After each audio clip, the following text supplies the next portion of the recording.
el tema que vamos a estar estudiando en esta mañana, yo le he titulado No desechen su confianza y vamos a estar estudiando la sección de Hebreos capítulo 10 del verso 32 al 39. Antes de entrar, tomé prestada esta imagen de el pastor Nicolás Tranchini, me pareció muy bonita y básicamente él encuentra en el libro de Hebreos tres secciones del capítulo 1 al capítulo 4, 13, la superioridad de la persona de Cristo. Y obviamente ahí vemos que Cristo es mejor que los profetas porque es el mismo mensaje de Dios, mejor que los ángeles porque es hijo y está sentado en el trono, mejor que Moisés porque él es el constructor de Moisés, quizá le faltó mejor que Josué porque Josué no llevó a todo el pueblo al reposo y Cristo sí, pero de alguna manera la primera sección se enfoca en Cristo como una persona superior. La segunda sección, que es la sección más larga, que obviamente hemos estado estudiando, nos habla de la superioridad del sacerdocio de Cristo, mejor que Aarón, mejor que el antiguo pacto, mejor que el santuario, mejor que los sacrificios, un ministerio superior. Pero lo que me gustó mucho de esta imagen es que estamos en la tercera sección que nos habla, que basado en la superioridad de la persona y del sacerdocio de Cristo, me gustó las palabras que él usó, la superioridad de la vida de fe. Esta vida de fe tiene, él lo puso en dos términos, ¿verdad? Mejores privilegios, mejor camino. Y de alguna manera eso, ¿verdad? Y yo creo que está bien resumido, esas mejores promesas, esos mejores privilegios y de alguna manera ese llamado que tenemos a una vida superior.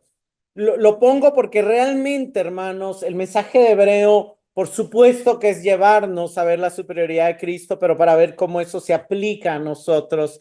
Y hay una superioridad en la vida de fe a la que somos llamados y realmente somos llamados a vivir una vida superior con mejores privilegios porque gozamos de las mejores promesas, del mejor pacto y porque estamos llamados también a caminar hacia la presencia de Dios, acercarnos en ese mejor, nuevo y vivo camino que Cristo abrió. Como repaso de los temas anteriores, obviamente esta sección de la vida superior empezó en el capítulo 10 y verso 19, y de los versos 19 al 25 vimos cómo, dado que hemos sido consagrados y equipados como sacerdotes, ahora nuestro servicio consiste en acercarnos a Dios con la preparación interna, reconociendo tanto nuestra condición como la obra de Cristo a nuestro favor. También tenemos un llamado a mantenernos firmes, perseverando en la fe.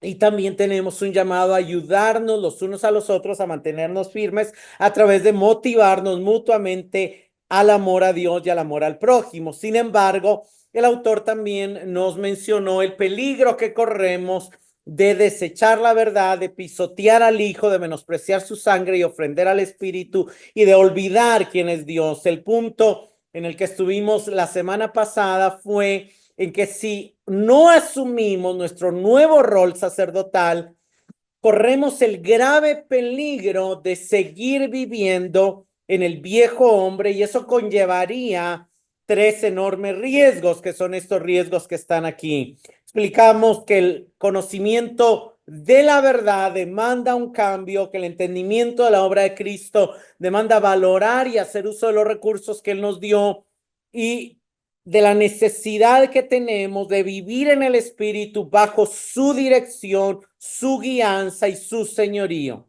Obviamente eso se sustenta en que conocemos quién es Dios, conocemos que Dios es amor, pero también es santo, conocemos que Él es un Dios salvador, compasivo y misericordioso, pero también es un juez justo que está juzgando a su pueblo y que también lo va a juzgar en el día final.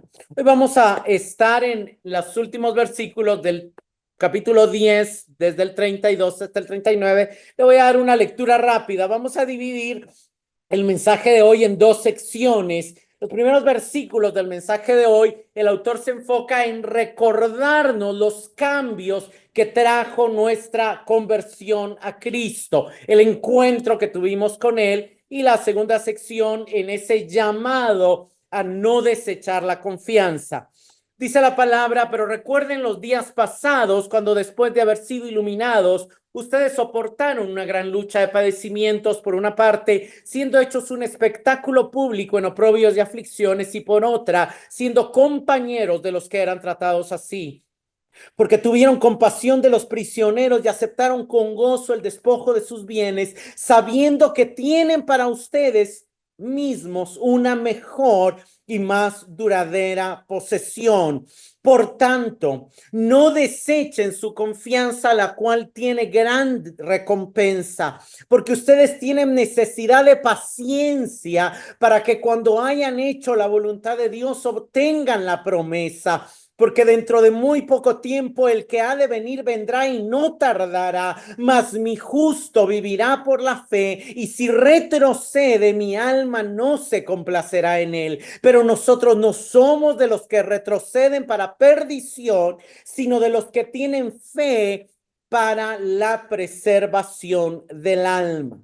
Lo primero que el autor se enfoca es recuerden, pero recuerden, hay un peligro que corremos de abrazar la vida en la carne, pero una de las cosas que nos va a cuidar de ese peligro es recordar lo que el Señor trajo a nuestras vidas cuando nos permitió encontrarle, cuando se encontró con nosotros, cuando nos llamó, cuando nos sacó de las tinieblas a la luz, cuando nos dio vida, cuando nos quitó el velo, cuando nos trasladó del reino de las tinieblas al reino de su Hijo. Recuerden los días pasados, cuando después de haber sido iluminados, o sea, Él no solamente quiere que recuerden el hecho de haber sido iluminados, sino recuerden los cambios que eso trajo y básicamente los resultados. Él cita 4 resultados, o de alguna manera 3 que apuntan a un cuarto. Él cita como resultados de haber sido iluminados que ellos demostraron una capacidad para soportar padecimientos. Esos padecimientos, vean el verso, segunda parte del 32 y el 33. Ustedes soportaron una gran lucha de padecimientos. Por una parte, algunos de ustedes siendo espectáculo público en oprobios de aflicciones, y por otra parte otro grupo de ustedes siendo compañeros de los que estaban siendo oprimidos o afligidos.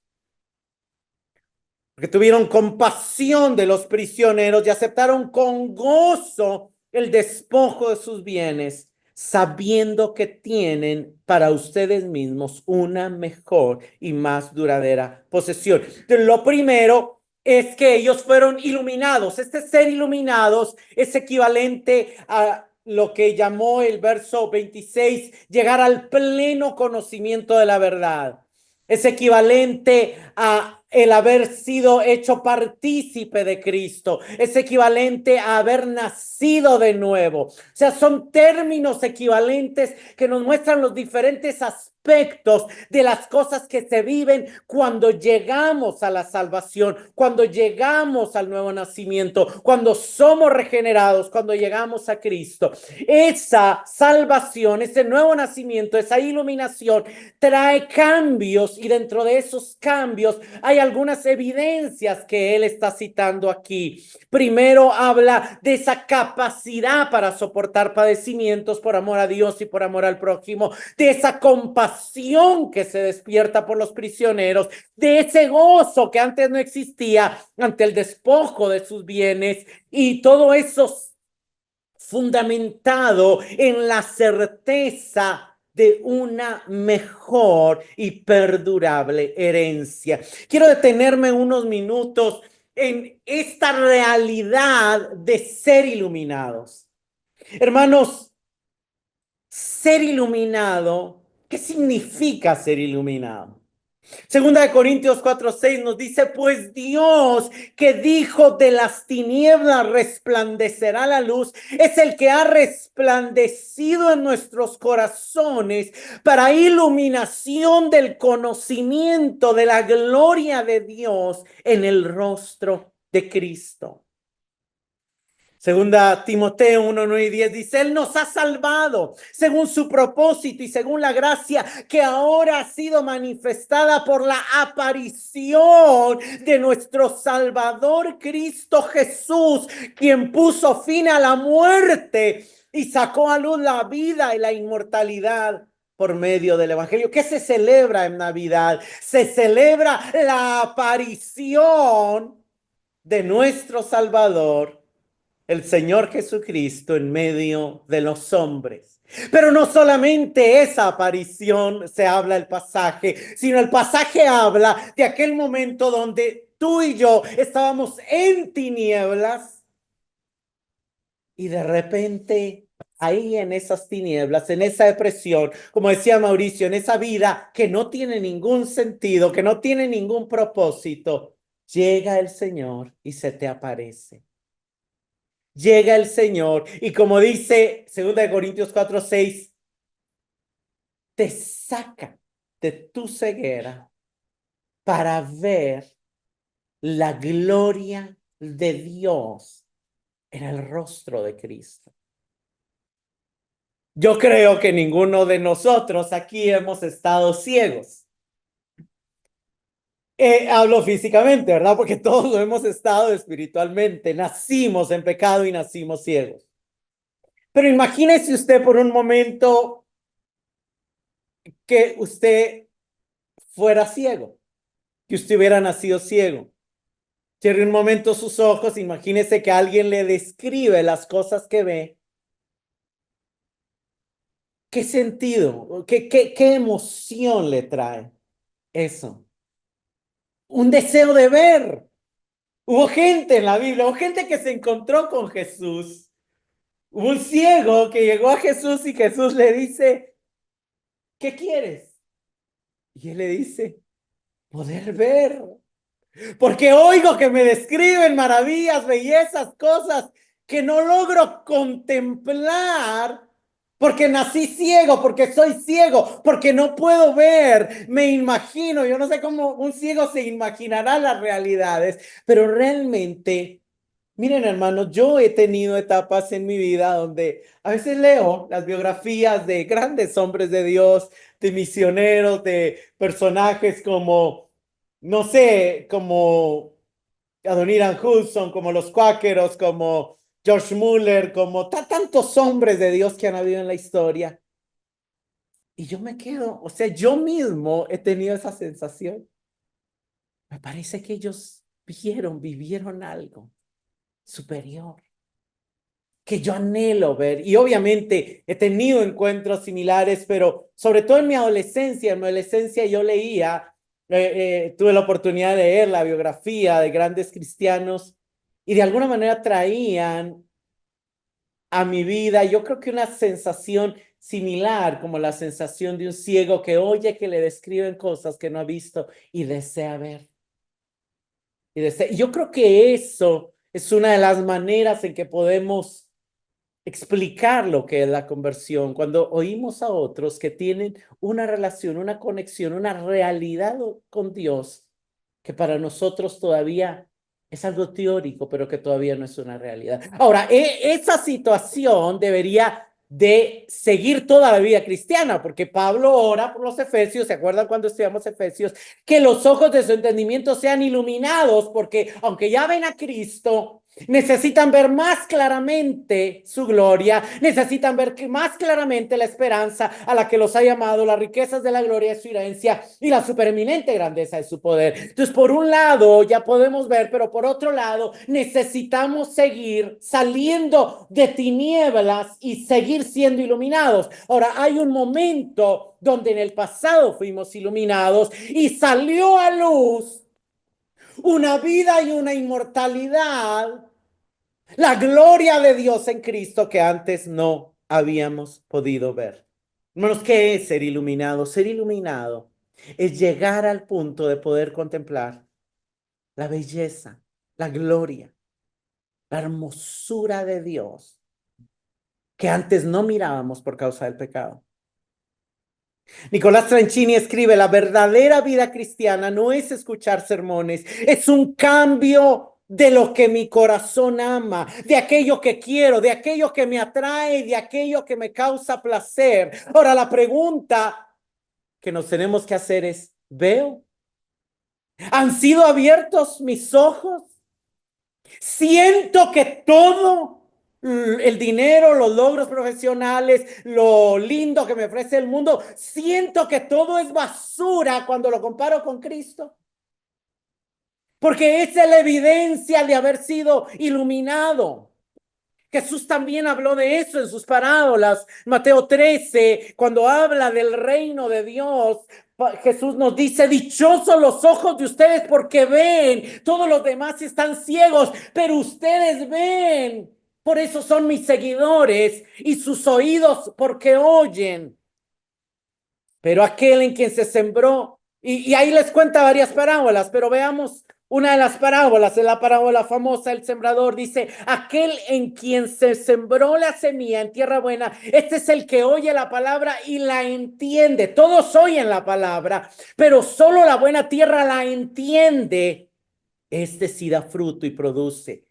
Más abajo, Jesús compara el reino de Dios y dice, el reino de los cielos es semejante a un tesoro escondido en el campo, que al encontrarlo un hombre lo vuelve a esconder y de alegría por ello va, vende todo lo que tiene y compra aquel campo. El reino de los cielos también es semejante a un mercader que busca perlas finas y al encontrar una perla de gran valor, fue y vendió todo lo que tenía y la compró. Hermano, ser iluminado es pasar a encontrar un tesoro en Cristo que vale más que todo lo que mi familia, el mundo, mi cultura y todo lo que yo perseguía, buscaba y todo lo que tenía. Que estoy dispuesto a despojarme de todo por Él. Es contemplar su valor al entender su palabra. Hermanos, el cristianismo verdadero no es creer algo. Es haber tenido un encuentro con alguien que por supuesto me hace cambiar lo que creo, pero principalmente lo que valoro. El cristianismo es llegar a tener una percepción real, un sentido genuino del valor de Dios. Si tú fuiste iluminado, tú tuviste que sentir que habías encontrado el mejor de los tesoros y la mejor de las perlas preciosas. Y que nada se comparaba con el Cristo que te ofrecía salvación y que te amaba, que nadie nunca te había amado como Él te estaba amando. Un cristiano verdadero no solo cree en Jesús, un cristiano verdadero está enamorado de Jesús. Es lo más valioso para él y no hay nada comparable a él. ¿Por qué? Porque fue iluminado para ver su valor superior, su valor supremo, su hermosura, su belleza. Ahora, eso trae consecuencias.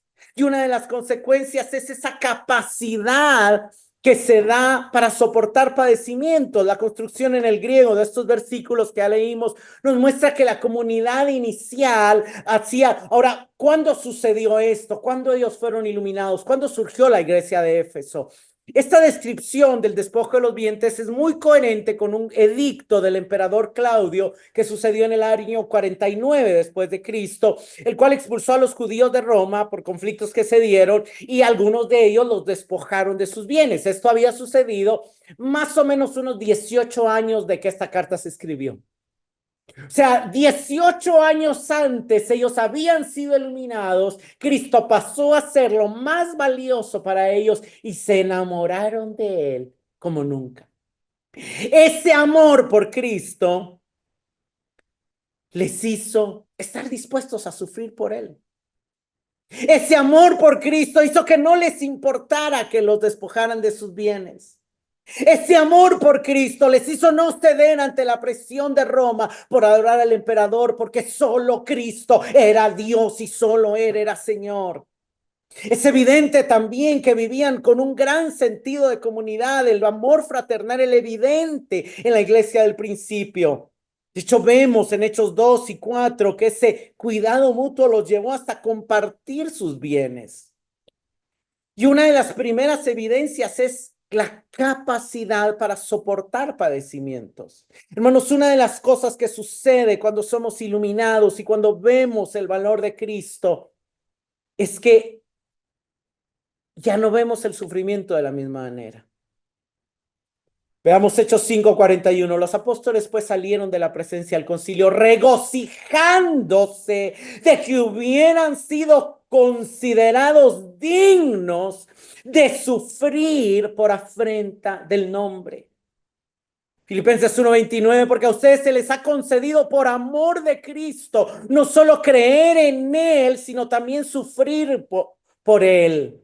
Un evangelio bíblico no nos dice que no vamos a sufrir, sino nos muestra que el sufrimiento en Cristo y por Cristo, no por mis malas acciones, en algunos momentos es un privilegio y es un motivo de gozo, ya no es un motivo de lamento y ya no es algo a lo cual huirle. Ahora, ¿por qué los apóstoles entendían el sufrimiento de esta manera? Por un lado, entendían el valor del sufrimiento para hacerlos crecer en paciencia. Lo vemos en Romanos 5. Pablo nos dice que la razón por la que nos gloriamos en las tribulaciones es porque produce paciencia, y la paciencia carácter probado, y el carácter probado esperanza. Y Santiago también nos dice que nos gocemos en las pruebas porque produce paciencia, y la paciencia nos ayuda a crecer en integridad, en perfección. Pero no solamente eso, hermanos. También vemos que, por ejemplo, en 2 Timoteo 2:3, Pablo le escribe a Timoteo: sufre penalidades conmigo como buen soldado de Cristo Jesús. Y Romanos 8:17, y si somos hijos, somos también herederos de Dios y coherederos con Cristo, si en verdad padecemos con Él, a fin de que también seamos glorificados con Él. Por un lado, una de las razones por las cuales al ser iluminados surge una capacidad que no teníamos antes para soportar padecimientos, es porque entendemos que el padecimiento tiene el propósito de darnos paciencia, pero otra de las razones es porque es parte de nuestro servicio a nuestro nuevo rey y capitán. Él sufrió y nos dijo que el siervo no es mayor que su maestro, y nos dijo que íbamos a sufrir con él. Entonces, de alguna manera, no estoy hablando nuevamente de cualquier sufrimiento, sino estoy hablando de la persecución específicamente por la fe, que yo creo que no solamente se daba de la manera en que lo vimos en el pasado, sino que también el enemigo hoy nos persigue nuestra fe a través de los medios, a través de los trabajos, a través de las burlas, a través del ateísmo y a través de otros medios. Pero cuando sufrimos por nuestra fe en Cristo, de alguna manera eso nos une más a Él, eso nos hace valorarlo más a Él, y de alguna manera nos recuerda que Él fue perfeccionado por causa del padecimiento, que Él sufrió por nosotros. Y la Biblia habla mucho de padecer con Cristo. Aquí es interesante porque dice: somos herederos de Dios y coherederos con Cristo, y nuestra herencia tiene al menos dos aspectos: padecer con Él y ser glorificado con Él. Qué lindo pensar en ser glorificado con Él, pero esa no es la única parte de la herencia. Parte de la herencia también es padecer con Él. Ahora, ¿qué es padecer con Él? Ser formado con Él. ¿Por qué? Porque cuando una vasija está siendo formada, pues el movimiento, me imagino que si la vasija pudiera quejarse, se quejaría. Porque hasta los adolescentes, yo no sé si es cierto, pero se dice que a los adolescentes se les dice adolescentes porque por la etapa del crecimiento los huesos les duelen y todo les duele, y entonces de alguna manera el crecer duele. Yo no sé si una planta podría decirlo, pero si una planta tal vez pudiera contarnos, quizá el hecho de ir creciendo le dolería a la planta porque se van expandiendo las fibras, las células, yo no sé, pero el punto es de que hay un regocijo, y díganme no los que son atletas, sino cuando tienen el dolor de que el músculo está creciendo, dicen, ¡ay, qué rico, me duele! Pero saben, está esa conciencia que no pain, no gain, que sin dolor no hay ganancia y que el dolor es como la evidencia de que mi músculo se está construyendo. Hay un dolor, hay una capacidad que el cristiano tiene cuando se encuentra con Cristo de soportar dolor que antes no tenía. Pero nuevamente estamos hablando de un dolor por crecimiento en santificación, por unión a Él, por persecución de la fe. Lo vemos también en algunos ejemplos y más adelante vamos a hablar con más detalle, pero valía la pena citar aquí Hebreos 11, 24 al 26. Dice, por la fe Moisés, cuando ya era grande, rehusó ser llamado hijo de la hija del faraón, escogiendo más bien ser maltratado con el pueblo de Dios que gozar de los placeres temporales del pecado. Consideró como mayores riquezas el oprobio de Cristo que los tesoros de los egipcios, porque tenía la mirada puesta en la recompensa. Otra de las razones, una tercera razón de la capacidad cristiana para soportar padecimientos es la recompensa en los cielos. Es el entender también que este mundo es contrario. O sea, el mundo ofrece placeres temporales, pero el pueblo de Dios sí o sí va a ser oprimido y maltratado por el mundo. Pero es mayor la riqueza de ser rechazado por Cristo, porque hay una recompensa eterna por eso. Eso es básicamente lo que vio Moisés. Mateo 5, 11 y 12, también Cristo dijo, bienaventurados cuando los insulten y os persigan y digan todo género de mal contra ustedes falsamente por causa de mí. Regocíjense y alégrense porque la recompensa de ustedes en los cielos es grande, porque así persiguieron a los profetas que fueron antes de ustedes. Hermanos, hay una verdad en la Escritura. El peso de gloria que el sufrimiento que se sufre juntamente con Cristo produce. Hay una recompensa en los cielos por sufrir por la causa de Cristo. Ahí dice claramente por mi causa, y en el verso anterior dice por causa de la justicia. A veces sufrimos por nuestras imprudencias, eso no habla la Biblia. Estamos hablando del soportar padecimientos juntamente con Cristo por la causa de Cristo. Eso debe causarnos gozo porque nos trae crecimiento. Eso debe causarnos gozo porque nos produce paciencia y porque nos está formando a la imagen de Cristo, y eso debe causarnos gozo porque significa que nuestra recompensa en los cielos será grande.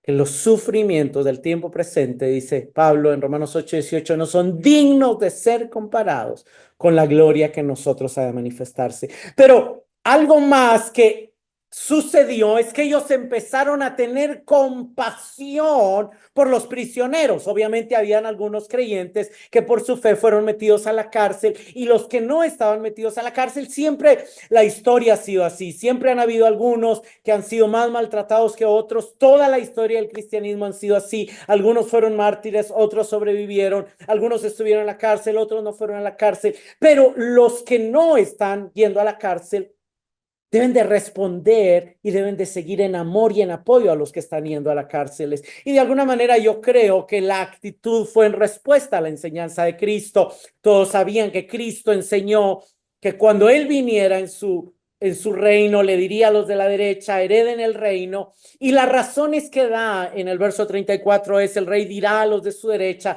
vengan benditos de mi Padre, hereden el reino preparado para ustedes desde la fundación del mundo. Porque tuve hambre y me dieron de comer, tuve sed y me dieron de beber, fui extranjero y me recibieron, estaba desnudo y me vistieron, enfermo y me visitaron, en la cárcel y vinieron a mí.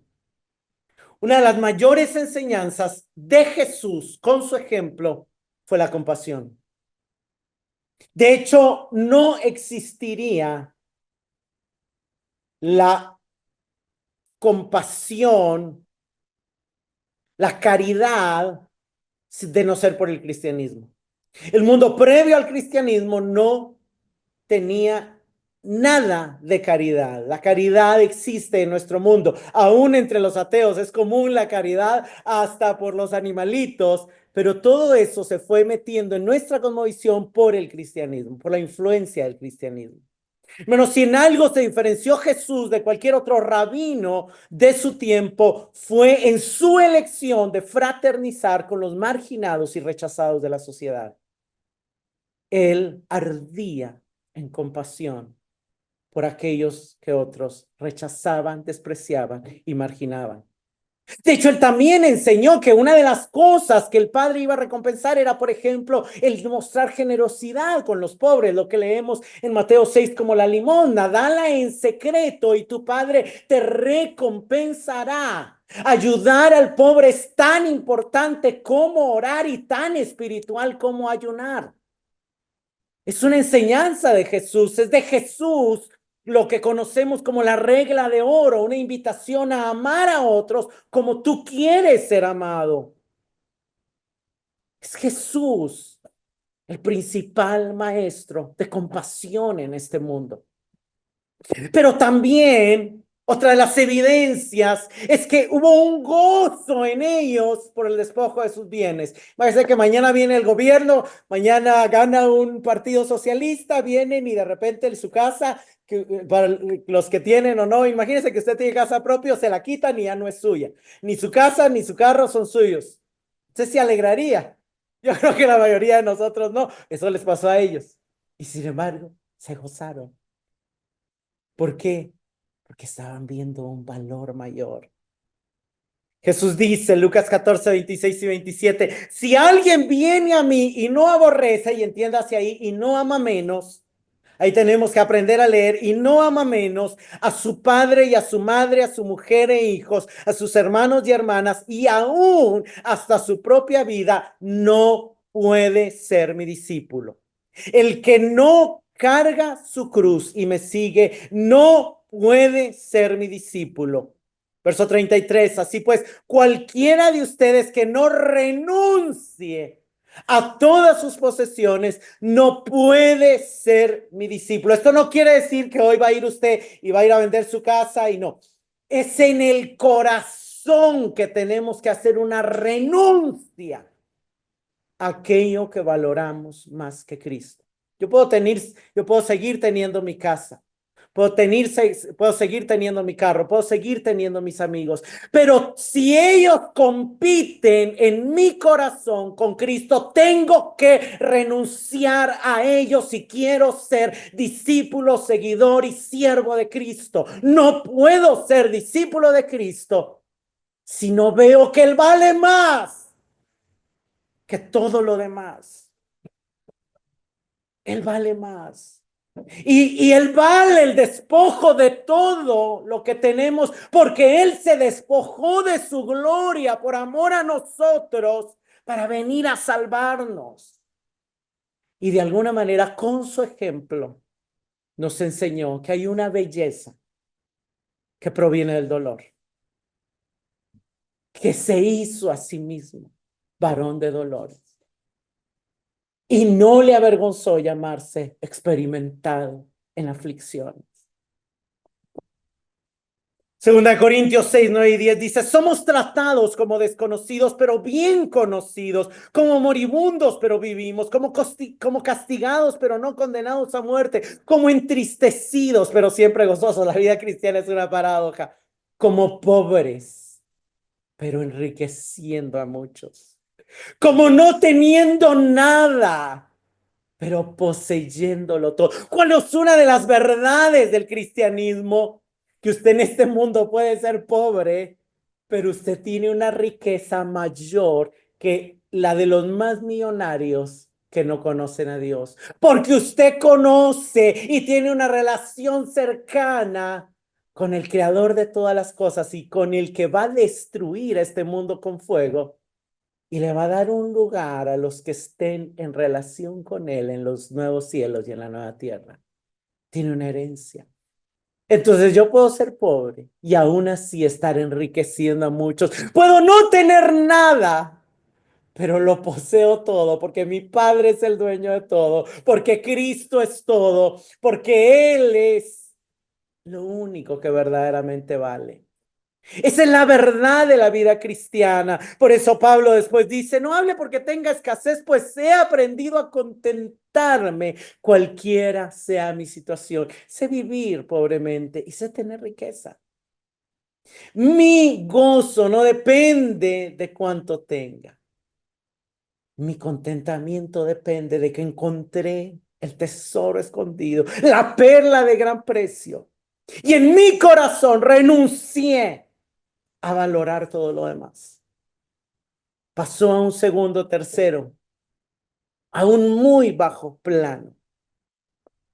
¿Por qué? Porque hay una certeza de una mejor y perdurable herencia. Jesús dijo, no acumulen para sí tesoros en la tierra donde la polilla y la herrumbre destruyen y donde los ladrones penetran y roban, sino acumulen tesoros en los cielos donde ni la polilla ni la herrumbre destruyen y donde ni los ladrones penetran y roban, porque donde esté tu tesoro, ahí estará también tu corazón. ¿Dónde está tu tesoro? Que persigue tu corazón. Por eso explicaba, el verdadero cristianismo no es cambio de qué creo, es cambio de qué amo, es cambio de dónde está mi corazón. Hermanos, el ser iluminado es el llegar a tener un corazón para Dios y que ahora Él es mi tesoro. Segunda de Corintios 4, 17 y 18, por esta aflicción leve y pasajera nos produce un eterno peso de gloria que sobrepasa toda comparación al no poner nuestra vista en las cosas que se ven, sino en las que no se ven. ¿Por qué? Porque las cosas que se ven son temporales, pero las que no se ven son eternas. Perdí la casa, se arruinó el carro, perdí esto, no importa, de todos modos será temporal, de todos modos iba a pasar, de todos modos no es lo más valioso. Mi mirada no está puesta ahí. Es tan útil como me sirva para perseguir lo eterno. Si el carro le sirve para traerlos aquí, porque esto es parte de sus acciones por perseguir lo eterno, pues gracias a Dios por la utilidad.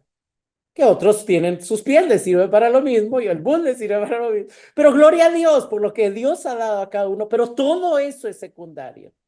Todo lo temporal es pasajero. Lo valioso es lo eterno. Entonces, el autor recuerda esta maravillosa verdad de ser iluminados y de lo que el cristianismo consiste. Y ahí viene la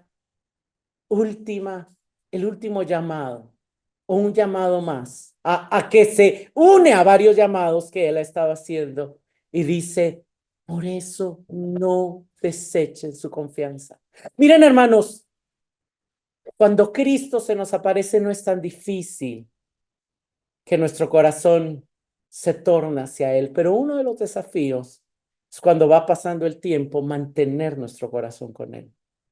Uno de los retos de la vida cristiana no es tanto enamorarnos de Él, sino seguir enamorándonos de Él día a día, a día, a día. ¿Por qué? Porque, como Eric nos predicó en algún momento, algo valioso puede perder en nuestro corazón y en nuestra mente su valor. Y ese es el desafío. No, por tanto, no desechen su confianza. Esta palabra confianza es la misma palabra que se traduce libertad, que se traduce de nuevo, que de alguna manera en el verso 19 nos habló de tener libertad para entrar en el lugar santísimo, pero más que eso, de alguna manera implica todo el tema de la fe en Dios y de la cercanía a Dios. Lo que el autor está diciendo, vivieron esto, pero con el tiempo se han vuelto tardos para oír, con el tiempo están dudando si volver al judaísmo, con el tiempo ya no tiene la misma solicitud que antes. ¿Por qué? ¿Qué le había pasado a la iglesia de los hebreos? Lo mismo que le pasó a la iglesia de Éfeso. Perdieron su primer amor. Ya no estaban tan enamorados como al principio, cuando fueron iluminados, cuando sus ojos se abrieron. Y este llamado es un paralelo a decir, no pierdas tu primer amor. No deseches tu confianza, que tiene la gran recompensa de permitirles entrar al lugar santísimo y ahí recibir misericordia y gracia. Pero también en el contexto, no desechar la confianza es no desechar la búsqueda de las cosas eternas, de las cosas verdaderas, de un tesoro en los cielos, de la herencia eterna. Parte del mensaje del autor es qué sentido tendría haber soportado tanto en el pasado, haberse gozado porque les quitaran sus bienes, haber estado con los presos, si ahora van a abandonar su fe y van a abandonar su confianza y van a perder su recompensa. Deben perseverar hasta el final para obtener la promesa. Su confianza la han expresado y la han demostrado, no la desechen. Y ahí viene el verso 36 y les dice, porque ustedes tienen necesidad de paciencia para que cuando hayan hecho la voluntad de Dios obtengan la promesa. Y aquí la palabra paciencia del griego upomone se debería traducir, o quizá en nuestra mente lo entendemos mejor con el término resistencia, aguante, constancia, perseverancia. Significa literalmente permanecer bajo, pero tiene el sentido de sostener. Se refiere a la resistencia que tiene un corredor que aunque ya las fuerzas no le dan, sabe que está cerca de la meta y sigue, porque tiene la meta a la vista. Es seguir a pesar del dolor, a pesar de la dificultad, a pesar de las pruebas. Hermanos, nuestro amor va a tratar de ser apagado. La luz que vimos va a tratar el enemigo va a tratar de desviarnos la mirada hacia luces falsas, engañosas. El enemigo no va a querer que sigamos perseverando. El mayor trabajo del enemigo a veces es frenar tu avance. A veces al enemigo no le interesa sacarte de la iglesia, sino que le interesa que estés engañado creyendo que porque sigues en la iglesia, sigues enamorado de Dios cuando dejaste tu primer amor. Él está más contento con los que están engañados. Pero no desechen la confianza. Ustedes necesitan perseverar, es lo que el autor está diciendo aquí. Necesitan constancia, necesitan diligencia, necesitan aguante, necesitan seguir sosteniendo su fe. Recuérdense, para que cuando hayan hecho la voluntad de Dios, y esto nos recuerda en los versos anteriores, que Cristo entró al mundo para quitar los sacrificios y las ofrendas, para establecer que ahora el culto es hacer la voluntad de Dios, para que cuando hayan hecho la voluntad de Dios es cuando hayan vivido para la gloria de Dios, cuando se hayan sido conformados a su imagen, para que cuando hayan llegado a la meta de ser íntegros, de ser perfectos, de no tener doble ánimo, de tener un corazón para que se mantiene enamorado a Él, que sostiene el primer amor, entonces obtengan la promesa. Obviamente la promesa, como ya hemos explicado en los mensajes anteriores, se refiere a la vida eterna. Esta es la promesa, la vida eterna. Hermanos, claramente la Biblia nos habla del llamado que tenemos a perseverar, a seguir esforzándonos porque nuestro corazón esté en primer amor, enamorado de Cristo. Sigue diciendo el verso 37 y 38, porque aún un poquito, y el que ha de venir vendrá y no tardará, mas el justo vivirá por fe, y si retrocediere, no agradará a mi alma. La razón por la que necesitamos perseverar, por la que necesitamos resistir, por la que necesitamos paciencia, es porque nuestra recompensa y posición eterna está en juego. El que ha de venir vendrá. ¿Y a qué viene? Vean Apocalipsis 22:12. Por tanto, yo vengo pronto y mi recompensa está conmigo para recompensar a cada uno según su obra.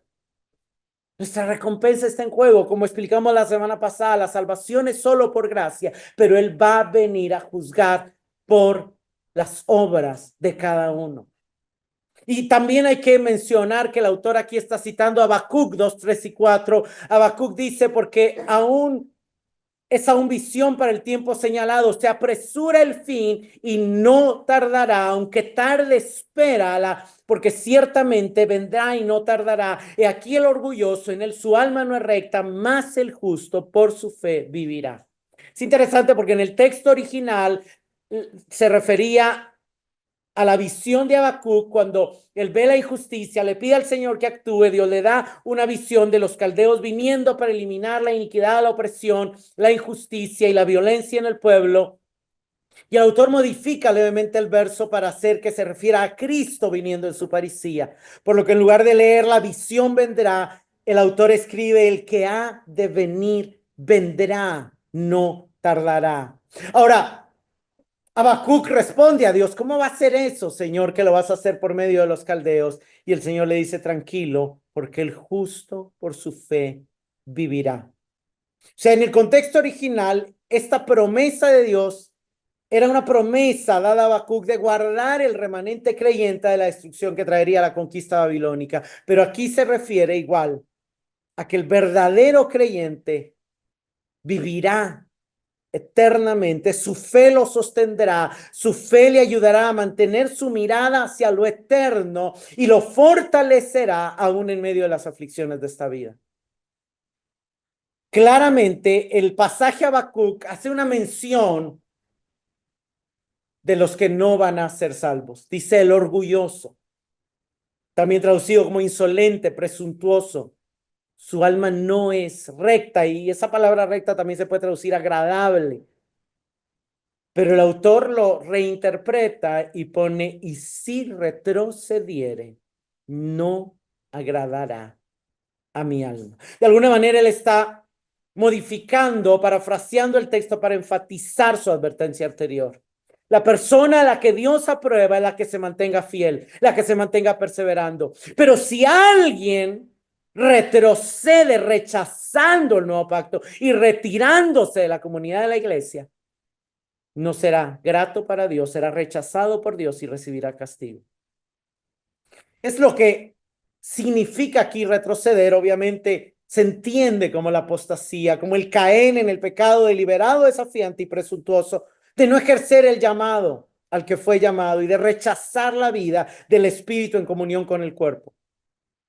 El mensaje implícito es recordar que esto solo puede traer juicio y destrucción. Pero es hermoso el verso 39 cuando leemos, pero nosotros no somos de los que retroceden para perdición, sino de los que tienen fe para preservación del alma.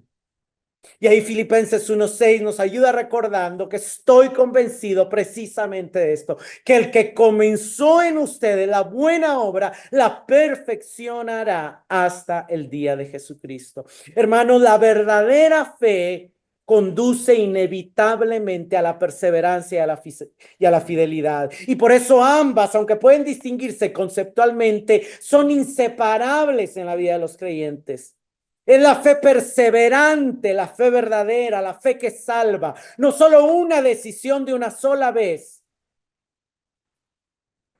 Ahora, cuando aquí dice, no somos de los que retroceden para perdición, nuevamente está enfatizando, y esa palabra perdición es la palabra que Jesús usó cuando dijo que ancha es la puerta y espacioso el camino que lleva a la perdición. Aquellos que no entiendan el costo del cristianismo verdadero, que es renunciar a todo por él y que es tomar la cruz y seguirlo, no son cristianos todavía. El cristianismo verdadero es un cristianismo cuya puerta es angosta y cuyo camino es angosto. Y el autor ha visto esta evidencia en los creyentes. Ellos pasaron por la puerta angosta y se gozaron el despojo de sus bienes y mostraron compasión y valoraron lo eterno.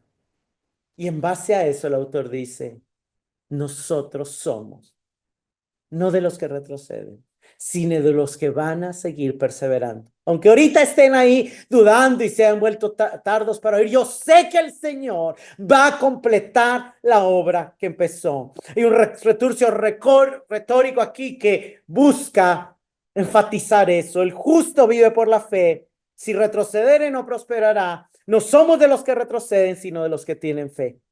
Claramente, el autor está uniendo también la vida de fe con la vida de justicia, con las obras de justicia, porque la fe viva, la fe verdadera, se manifiesta en obras de justicia. El mensaje pastoral a la comunidad enfatiza la necesidad de fe, enfatiza a Dios como el que hace la promesa y la cercanía del día del Señor.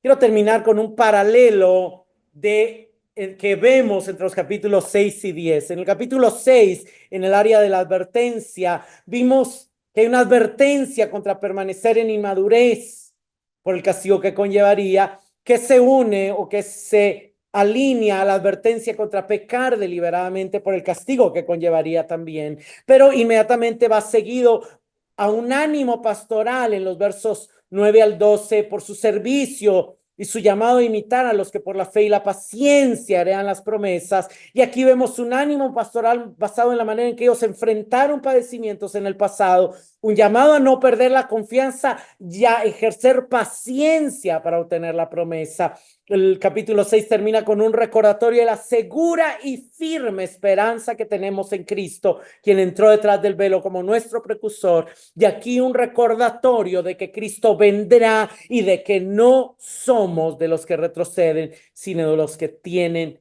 fe.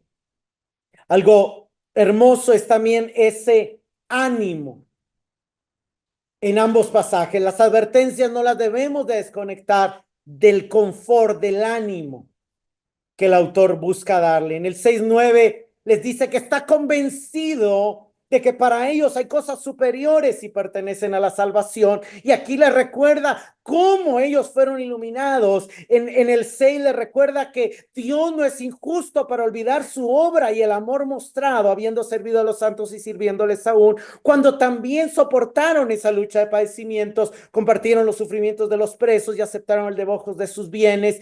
En el 6, 12, 11 y 12 les muestra la responsabilidad presente, muestren la misma solicitud, no sean perezosos. Y aquí también les dice, sumen paciencia a su fe. En el 6 termina incentivando para alcanzar la plena seguridad de la esperanza, para alcanzar las promesas. Y aquí también nos incentiva recordándonos que nuestra confianza tiene grande galardón y que si hacemos la voluntad de Dios, vamos a obtener la promesa. El mensaje lo podríamos resumir del capítulo 10. Vemos cómo el mensaje enfatiza la necesidad de fe. En el 22 vimos la plena certidumbre de fe. En el 38 que el justo vive por la fe. Y en el 39 que tenemos fe para preservación del alma. Obviamente hay una repetición de Dios como el que hace la promesa. En el 23 fiel es el que prometió. En el 36 para que obtengáis la promesa. Hay una repetición también de buenas obras como el hacer la voluntad de Dios. En el 24 junta amor y buenas obras, y en el 36 dice habiendo hecho la voluntad del Señor y la cercanía del día del Señor. En el 25 viendo que el día se acerca, y en el 37 recordando que el que ha de venir vendrá y no tardará. ¿Cuál es nuestra respuesta apropiada? Hermanos, este pasaje nos llama a fijar nuestra vista en lo celestial y eterno. Ahora, si alguno reconoce que todavía es ciego y no ha sido iluminado, el llamado sería llegar delante del Señor y decirle, Señor, soy ciego, todavía no veo que tu valor es superior a todo lo que me atrae del mundo. Abre mis ojos que pueda ver. Pero si ya viste ese valor de Cristo, dile, Señor, que no sea distraído hacia las cosas que llaman mi atención del mundo, pero que no se comparan a tu incomparable valor. Esa es la primera respuesta, y esa respuesta va a traer esa afirmación de nuestra confianza. En lugar de desecharla, la vamos a afianzar. Nuestra fe, nuestra confianza, nuestra seguridad. El llamado es claramente a que perseveremos en la fe, persiguiendo hacer la voluntad de Dios, persiguiendo seguir siendo conformados a su imagen, persiguiendo seguir creciendo en amor hacia Él y entre nosotros, para considerar, ¿has sido iluminado tú por la gloria de Dios? ¿Has visto por la fe el supremo valor de Cristo y de las cosas eternas? ¿Consideras tú un privilegio el sufrimiento, la pérdida de lo temporal y de lo falso, con el fin de ganar a Cristo? ¿Has vivido tú esa realidad de todas las cosas que antes para mí eran ganancia, mis títulos, mis logros, todo? Hoy es nada. Lo tengo como pérdida y como basura, con el fin de ganar a Cristo. Y por último, persigues la recompensa de tu confianza y perseverancia. Vives con la convicción de que Él vendrá. Sí o sí, Él vendrá por segunda vez. Y vendrá para recompensar. Pero vendrá también para evaluar el servicio del pueblo que Él ha llamado para servirle. Anhela ser hallado fiel. Porque cuando Jesús habló de su segunda venida, dedicó medio capítulo a decir más o menos lo que iba a venir y capítulo y medio a llamarnos a la importancia de cómo esperarlo. Y la importancia de cómo esperarlo es poniendo en uso al servicio de Dios y de los demás el don, los talentos que Él nos ha concedido. Pongámonos de pie. Señor, te damos gracias por tu palabra.